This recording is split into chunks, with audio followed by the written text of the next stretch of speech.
Ya gue lagi di Balikpapan. Maaf sebelumnya, assalamualaikum warahmatullahi wabarakatuh. Kembali lagi di channel YouTube gue, Anggi Rizky Arfiansyah. Gue lagi di Balikpapan, lagi makan bakso kolor hijau. Lihat dulu nih, cara makan gue ribet banget karena ini hotel tidak menyediakan mangkok layaknya mangkok bakso pada umumnya. Jadi adanya mangkok kayak zupa sup gitu, ya udah gue pinjem 2.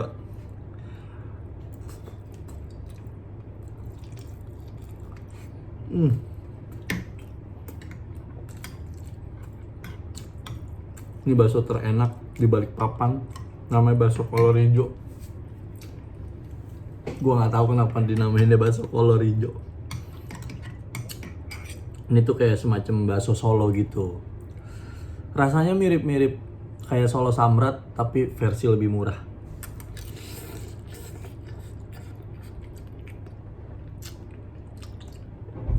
Harganya setengahnya Solo Samrat cuy. Kayak Solo Samrat kalau buka di Balikpapan bakalan kalah udah sama kolor hijau ini.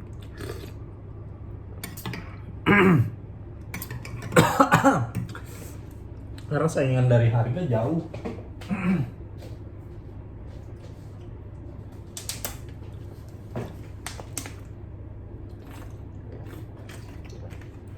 Kayak Solo Samrat untuk makan satu orang bisa habis 50 sampai 60 ribu gitu. Udah termasuk minum. Nah ini si kolor hijau ini lu 23 ribu tuh udah kayak lu udah sama kerupuk 2 biji, sama lontong, sama bakso, sama tetelan nambah segala macem. Di bawah 25 paling habis.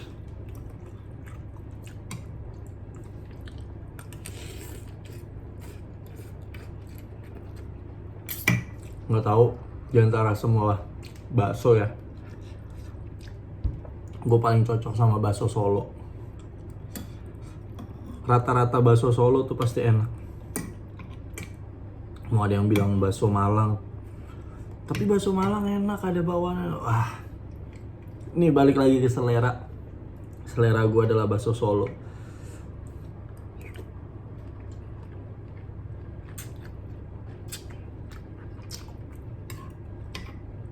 Apalagi kalau udah pakai jeruk nipis, wah, udah nggak usah ditanya dah. Dan si bakso kolor hijau ini, idenya adalah yang menurut gua out of the box ya. Dia menyatukan lontong dengan bakso.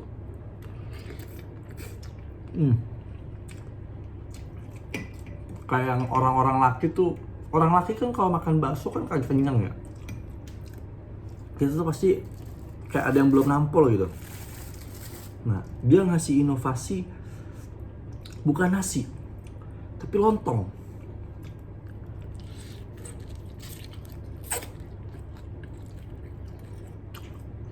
Dan lontongnya legit banget. Oke, kameranya gue taruh bawah aja deh.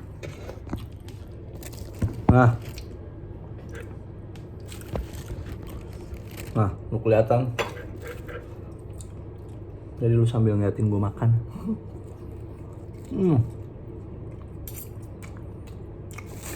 Harus main cantik gue kali ini makan ya.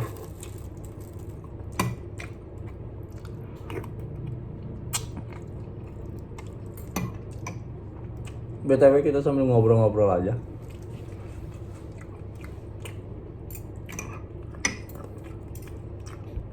Beberapa hari ini lagi hype-hype-nya Coldplay nih masuk Indonesia. Coldplay mau konser. Siapa di antara lu yang mau nonton?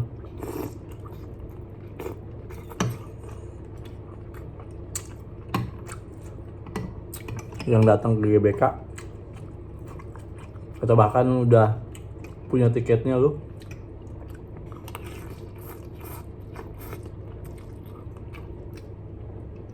Tapi lagi dan lagi ya, di Indonesia. Apapun eventnya, begitu ada celah, permintaan pasar lebih gede daripada stok, pasti selalu ada calo.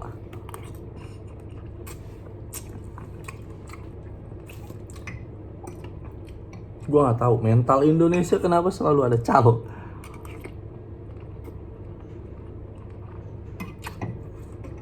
Mau itu bola, mau itu konser, mau itu sidang tilang SIM pun selalu ada calo. Jual beli tanah,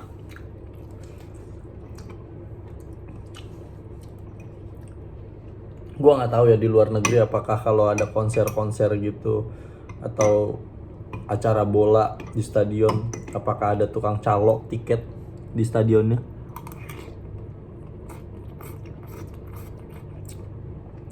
Atau ada orang yang sengaja beli banyak.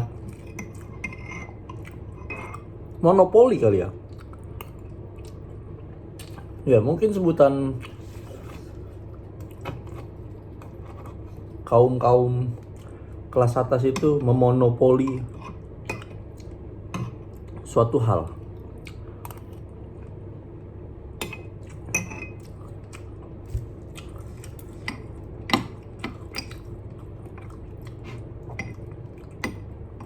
Dan si calo ini ngambil untung udah nggak masuk akal.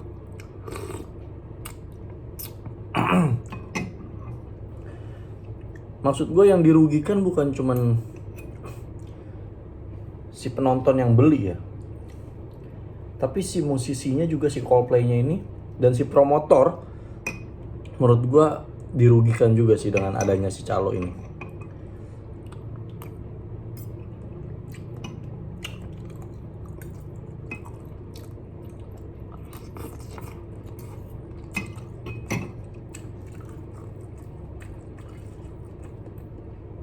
Promotor susah payah loh untuk negosiasi sama Coldplay,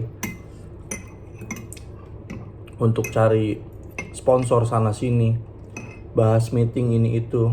Mungkin dia pergi ke Inggris juga ketemu sama manajemen Coldplay untuk pembahasan teknis dan lain-lain.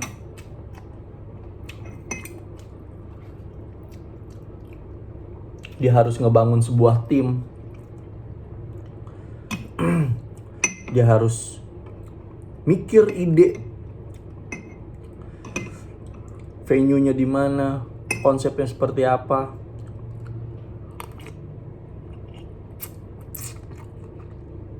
Harga tiket yang dijual berapa kelas, keuntungan yang diambil berapa. Terus tiba-tiba si calo datang gitu aja.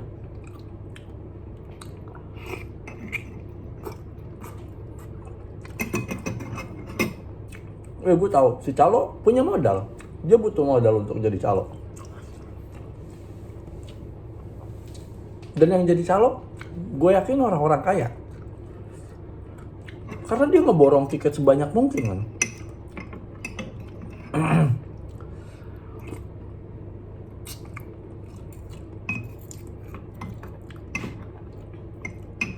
Dia tanpa mikir, tanpa buat konsep, tanpa mikirin ide, tanpa effort tenaga bolak-balik Inggris. Ya dia ada effort. Tapi effortnya sebatas ngebangun tim untuk war tiket doang. Udah. Dengan pengalaman dia sering jadi calo ngewar tiket,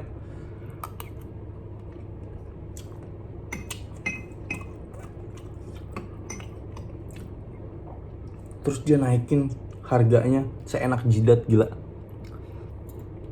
Bahkan gue denger sampai ada yang 6 kali lipatnya.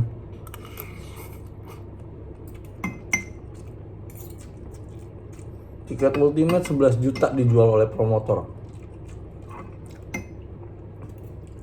Promotor susah payah setengah mati, gila, mikirin biar konser ini bakalan kejadian.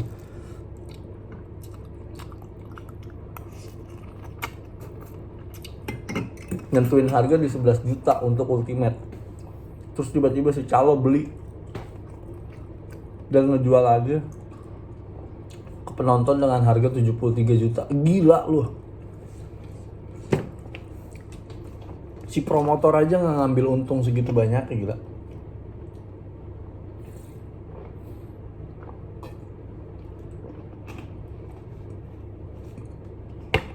Dan yang jadi permasalahan gue adalah,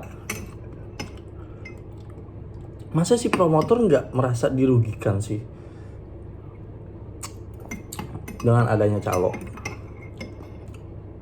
Kalau merasa dirugikan, harusnya dia juga sebelum buka war tiket mewanti-wanti dong.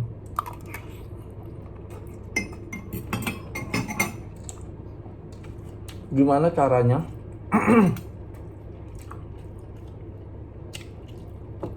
tiket dia benar-benar terjual oleh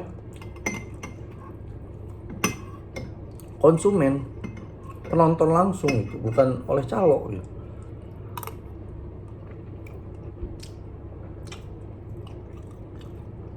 Jangan berhenti di yang penting gue jual gitu. Siapa kayak nanti yang beli terserah. Gue kalau jadi promotor, gue akan muter otak supaya nggak ada celah untuk calo.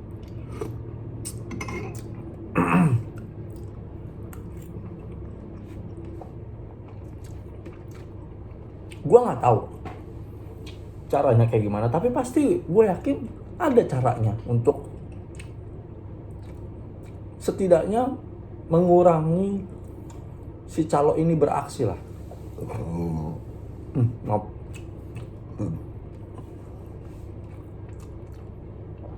Karena kalau gue yang jadi si promotor, gue akan sangat-sangat marah ketika gue yang udah capek-capek mikir segala macem, ngorbanin kerja keras, butuh pengorbanan banyak, dibikin belum lagi denger underestimate orang lain, terus tiba-tiba begitu udah terrealisasi ada pihak lain yang mengambil keuntungan lebih besar daripada gue. Gila lu, gue amok gue sih.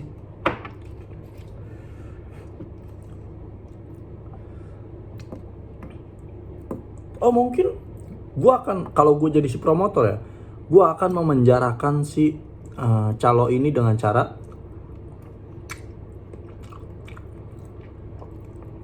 gue bekerja sama dengan kepolisian untuk memberantas si calo-calo ini. Gue hanya akan memperbolehkan orang masuk ke dalam acara tersebut, masuk ke dalam konser tersebut atas nama tiket yang dia beli sesuai dengan KTP. Udah, nggak boleh diwakil-wakilin, nggak boleh diapa-apain. Kalau lu beli atas nama A, lu pakai aja foto KTP gitu ya kan, kayak lu pinjaman online, foto KTP pada saat beli untuk verifikasi.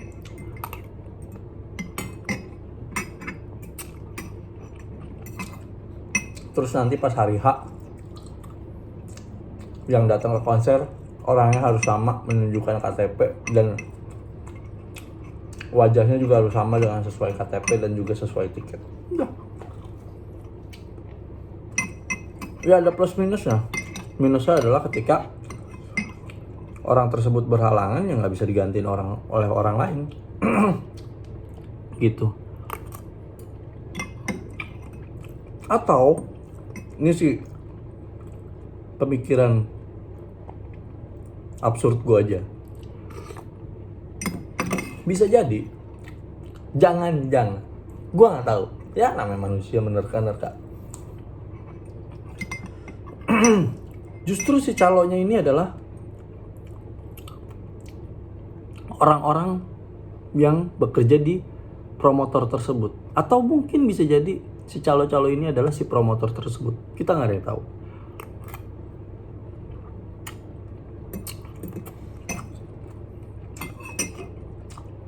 Dia udah untung ngejual dengan harga tiket yang telah ditentukan terus dia mau punya untung lebih banyak, ya udah dimonopoli tiketnya, dijual lagi dengan harga mahal. Tapi semoga aja itu enggak ya. Promotor pasti niatnya baik lah, dia udah untung banyak juga pasti dengan sold out tiket. Dan gue rasa si promotor pun oke, dia mencari untung, tapi pasti ada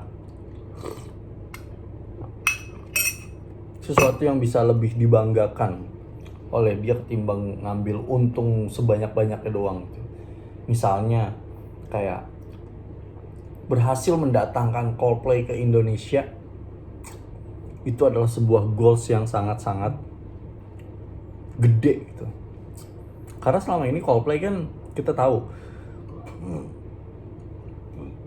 dia agak susah untuk mau datang ke Indonesia karena si Chris Martin ya kalau nggak salah, dia jadi duta anti korupsi kan, sedangkan Indonesia menjadi negara yang lumayan tinggi angka korupsinya gitu.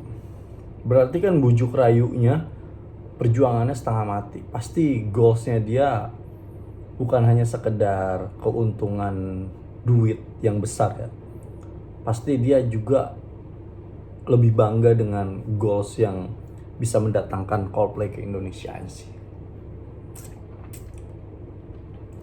Tapi gua sangat-sangat risih dengan keberadaan si calo-calo ini dimanapun eventnya ya, mau itu konser Coldplay, mau itu konser apalah, mau itu bola, mau itu apapun. Menurut gue calo meresahkan, dan menurut gue ini tuh bener-bener kriminal gitu si calo ini, karena ya gak asik aja si calo nih. Harusnya sih kepolisian harus ikut campur tangan ya, karena dari sekian ribu tiket yang dijual, cuman beberapa orang teman-teman gua sih yang dapat tiket tersebut dengan cara resmi gitu. Sisanya nggak ada. Padahal yang ikut tour hampir rata-rata mungkin 60-70% teman-teman gue di Instagram semuanya ikut war tiket Coldplay, tapi cuman mungkin di bawah 10 orang yang mereka berhasil dapetin tiket tersebut secara resmi. Bahkan kayaknya di bawah 5 deh, cuman beberapa doang deh kayaknya. Menurut gue sangat-sangat meresahkan sih si calo ini. Semoga masalah percaloan ini bisa terselesaikan, mungkin dengan bantuan kepolisian Indonesia. Harusnya semuanya bisa selesai lah. Bisa, pasti bisa, asal ada mau. Bisa, pasti bisa, asal kita rajin bekerja, kata Joshua. Ya, semoga acara Coldplay juga berjalan lancar, promotor happy, Coldplay happy, penonton happy. Semoga kalau ada calo-calo liar di sana juga ditangkepin sama polisi, dan tiketnya bisa diberikan lagi ke promotor dan dijual dadakan di sana. Tapi yang menjual si promotor, jadi harganya harga resmi lagi. Nah, duit si calo ya udah nggak usah dibalikin, penjarain aja si calo, biarin jadi punishment untuk si calo tersebut, kayak gitu. Ya, terima kasih teman-teman yang sudah menonton dan menemani saya makan bakso Solo Samrat ini. Terima kasih dan selamat malam sih sekarang. Gue lagi ngerekamnya malam. Sampai jumpa di video-video selanjutnya, dan jangan lupa tonton video-video yang sebelumnya. Jangan lupa juga di subscribe, di share, di komen. Kalau ada masukan silahkan, kritik dan saran boleh kirim ke email atau di komen, silahkan. Terima kasih teman-teman telah menonton video ini. Sampai jumpa di video-video selanjutnya.